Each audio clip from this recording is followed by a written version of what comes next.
этой дивизии, потому что обстановка на фронтах была такой, что...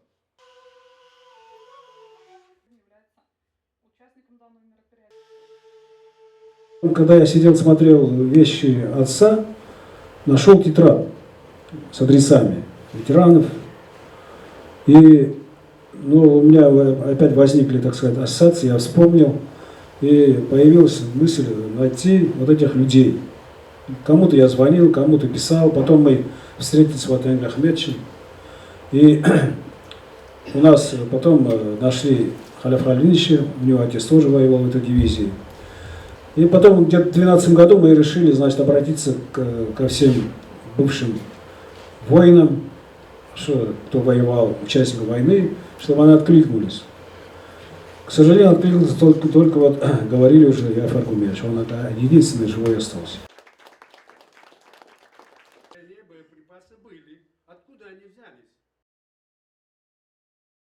У нас. Таким образом, они...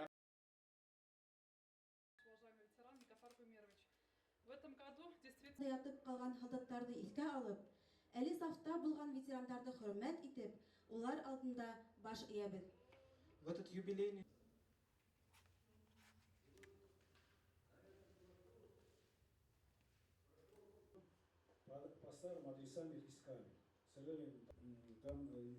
С нашего города на войну ушло 300 горняков-сибайцев именно защищать нашу родину. Они с честью и достоинством выполнили свой долг, но, к сожалению, с войны не вернулось 200 наших земляков. Их имена, как вы знаете, написаны на гранитной плите, на мемориале «Вечный огонь» здесь, поэтому вечная им память. Также мы знаем, что в 95-й гвардейской дивизии принимают участие наши 7 сибайцев.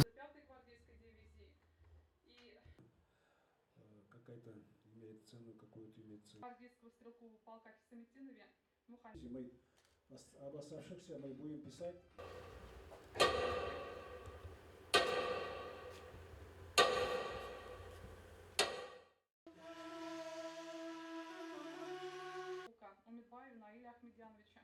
Я считаю, что я самый простой сержант.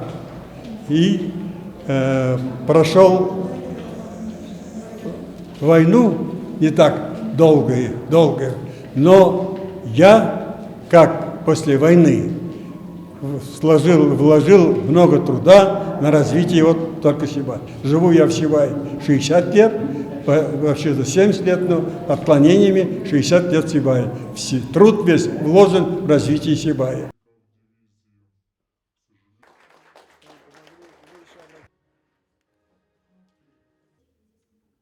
Много говорим о войне, о победе, много говорим, да? И как-то все наши вот рассказы, воспоминания имеют какой-то такой абстрактный смысл. Это вот огромное что-то такое было, трагедия. Воевали, героизм проявляли. А конкретно о каждом человеке, вот конкретно, мы не задумываемся. А ведь в каждой семье есть воспоминания. В каждой абсолютно российской семье есть что вспомнить о войне по крупицам. Работал писарем штаба. Нашими учеными. Он прислал. Спасибо им большое за